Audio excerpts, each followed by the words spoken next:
Buenas tardes.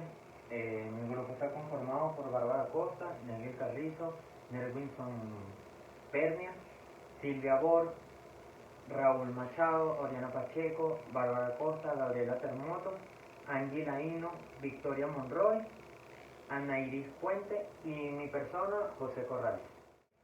Para empezar les voy a hablar sobre la columna cervical. ¿Qué es la columna cervical? La columna cervical es la parte más alta de la columna vertebral. Esta está conformada por 7 vértebras, las cuales son la C1, la C2, hasta la C7, así sucesivamente. Estas vértebras son las más pequeñas de la columna vertebral. ¿De qué se encarga la columna cervical? Es la encargada de mover y colocar la cabeza en la posición correcta y en el momento correcto para funciones elementales. Sus partes. Esta se subdivide en dos partes.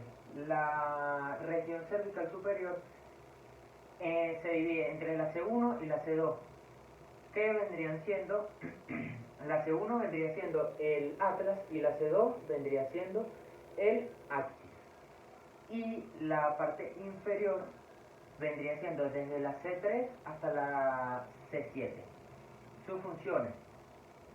Esta se encarga de proteger la zona inicial de la médula espinal y de los nervios que emergen de ella. Nos facilita más flexibilidad y movilidad y aporta soporte como por ejemplo a la cabeza, el cuello y los hombros.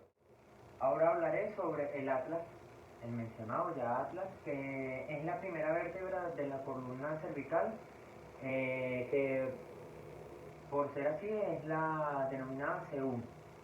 Esta vértebra es la primera que hace contacto con la cabeza y tiene un aspecto diferente al resto, es un anillo óseo. Esta está formada por dos masas laterales unidas tanto como anterior como posterior. Buenas tardes, voy a hacer una breve explicación y descripción de lo que es el axis y las vértebras cervicales. El axis es la segunda vértebra de la columna cervical. Articula por arriba con el hueso atlas y por debajo con la tercera vértebra cervical. Ella se diferencia de las demás ya que presenta una eminencia ósea que asciende desde el cuerpo vertebral a la que llamamos apófisis odontoides o diente del axis. Esta misma va a encajar en la fosa odontoidea que presenta el hueso atlas en su cara posterior y que es donde se permiten los movimientos de rotación de la cabeza. Además de esto, podemos observar que presenta las carillas articulares superiores e inferiores. A los laterales presenta las apófisis transversas con el foramen transverso, que es por donde va a pasar la vascularización vertebral.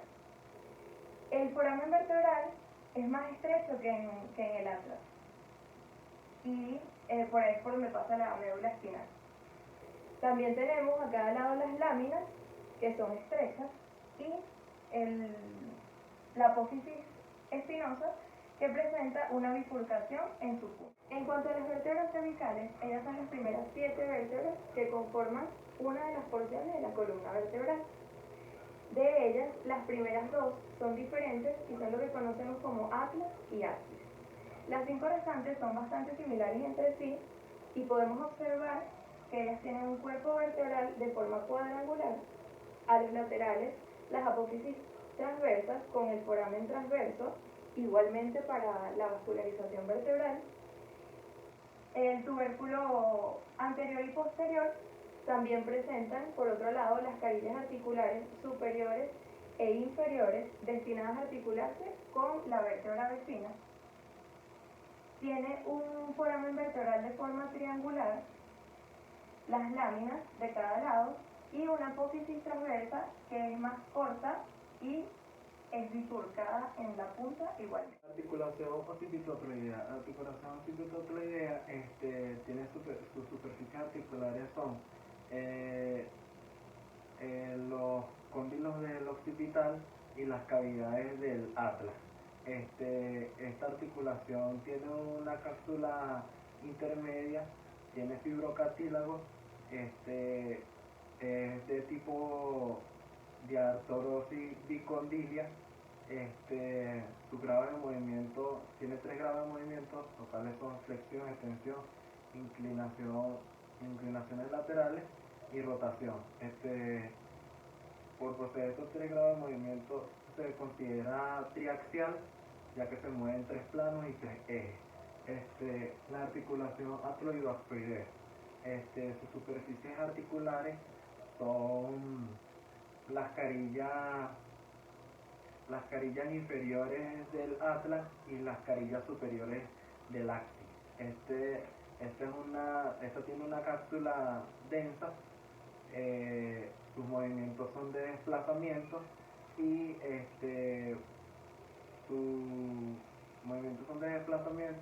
ya que sería una articulación uniaxial, se mueve en un solo plano, en un solo.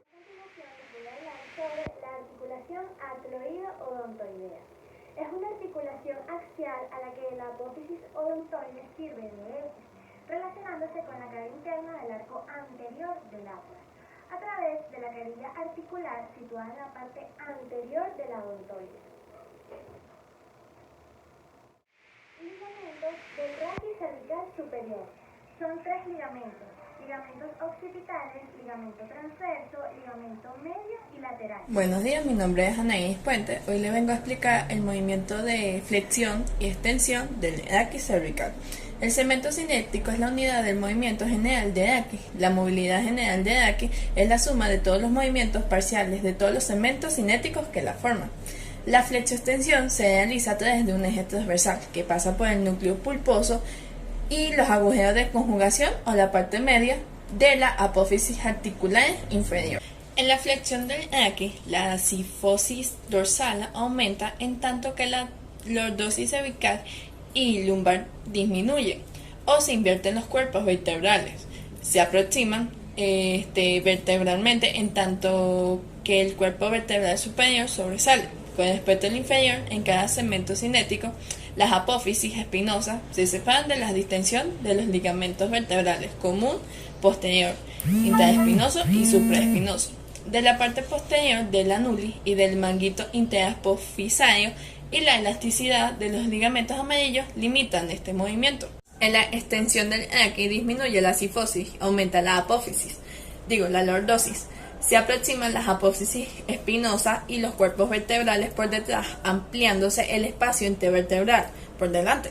La distensión del ligamento vertebral común anterior y la parte anterior de la cápsula interapofisarias y el alargamiento de las fibras de colágeno de la parte anterior del disco y el contacto de las apófisis espinosas torácicas limitan este movimiento. Mi nombre es Oriana Pacheco y yo vengo a hablarles un poco de lo que es los movimientos de inclinación y rotación del raquis en la cervical.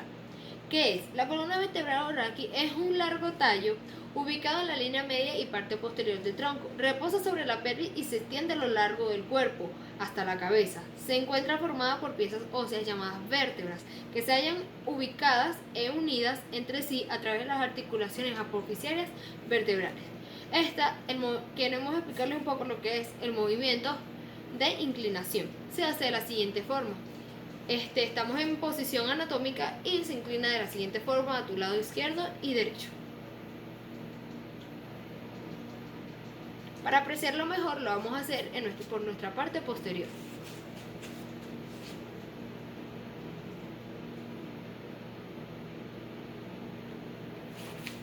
Gracias.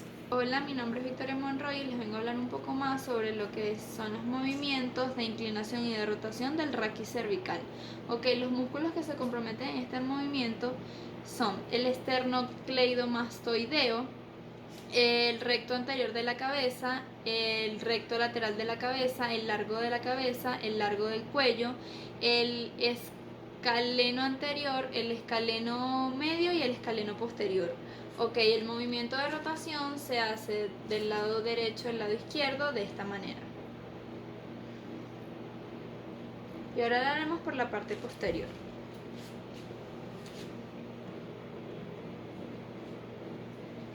Gracias. Mi nombre es Nelson Pernia Dávila y el día de hoy yo les voy a hablar un poco acerca de la amplitud de los movimientos de la columna cervical. En lo que sería la valoración o el estudio de la movilidad cervical, es la medida de resultados funcionales más utilizada para evaluar el estado de los pacientes con patologías cervicales. Hoy en día hay muchos instrumentos para medir los grados angulares o para medir los rangos de movilidad articular. Entre uno de ellos tenemos lo que es el goniómetro, uno de los más conocidos y más utilizados debido a que es económico, es portátil, es pequeño y con una exactitud bastante razonable. Para medir estos movimientos lo vamos a hacer en 6 movimientos principales, como lo vendría siendo la flexión, la extensión, la flexión lateral izquierda, la flexión lateral derecha, rotación izquierda y rotación derecha.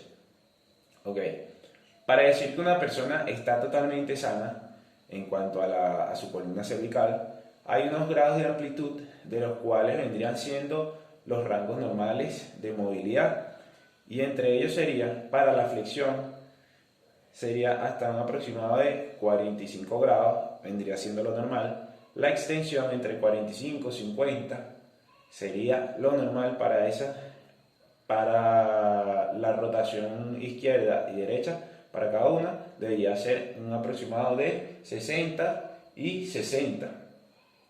Para la flexión lateral izquierda y derecha, aproximadamente igual entre 45 y 45. Músculos extensores de cabeza y cuello. Se encuentra el trapecio, el esternocleidomastoideo, que está ubicado por acá, es uno de los más prominentes. El iliocostal cervical, el esternio del cuello, el esternio de la cabeza, el interespinoso cervical, el suboccipital, el elevador de la escápula, seno espinoso del cuello, seno espinoso de la cabeza y el longismo del cuello. La extensión de cabeza vendría siendo algo así.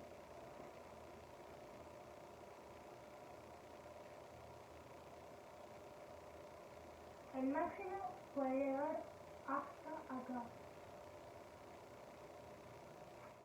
Músculos inclinadores y músculos rotadores de la cabeza y cuello. En los músculos inclinadores tenemos el escaleno, el anterior, el posterior y el medio, que se encuentra ubicado por acá. Los interversos, el músculo rectolateral de la cabeza, el esternocleidomastoideo, que como mencioné anteriormente, es el que se encuentra ubicado por acá, el más prominente, y el esternio de la cabeza. La inclinación de la cabeza vendría siendo algo así.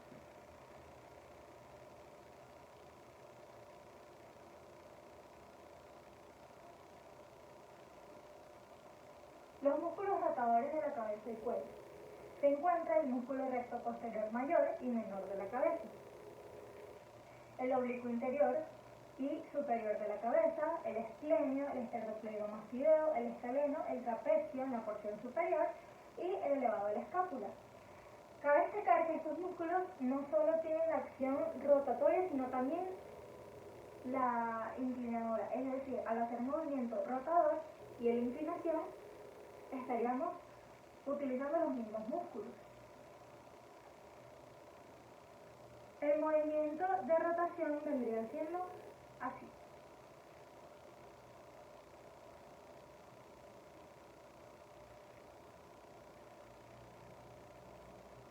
El movimiento de inclinación y rotación son combinados. El esternocleidomastoideo es un músculo grueso y fácil de palpar, que se encuentra en la parte anterior y lateral del cuello, que cumple con diversas funciones dependiendo de si activa uno solo o ambos a la vez.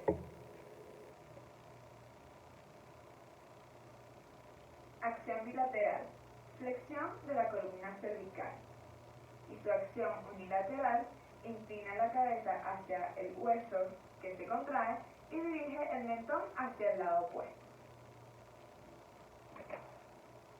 circunflexión vertebrovascular. Se determina mediante la aparición de la insuficiencia vertebrovascular, ya que desencadena al ser comprimida una o dos arterias vertebrales, como la rotación del cuello. Sus síntomas son que destacan mareos, debilidad a nivel de los músculos, falta de coordinación, accidentes cerebrovasculares y tacto reducido. Buenas tardes, mi nombre es Raúl Machado y les voy a hablar del test de arteria vertebral, también llamado prueba vertebral o test de Klein. Consiste en un procedimiento diagnóstico que se hace a nivel de la columna cervical. Se usa para determinar si hay insuficiencia a nivel vertebrovascular. Radica en hacer ciertos movimientos que pongan en prueba, o sea, que involucren a la arteria vertebral, que se encuentra entre el triángulo occipital. Este triángulo es un espacio que está entre el músculo esternocleidomastoideo y el músculo trapecio. El procedimiento: principalmente el paciente debe estar en una camilla, boca arriba, mirando hacia arriba, y el cuello sobresale un poco de la camilla para que el fisioterapeuta, en este caso, haga los movimientos pasivamente, sin que el paciente los tenga que ejecutar, los va a hacer pasivamente. Va a ir variando de extensiones a nivel cervical a rotaciones e inclinaciones laterales o flexiones laterales. Este procedimiento se repite en rotación contraria. Esta prueba es positiva cuando el paciente empieza a presentar síntomas como principalmente mareos o entre otros.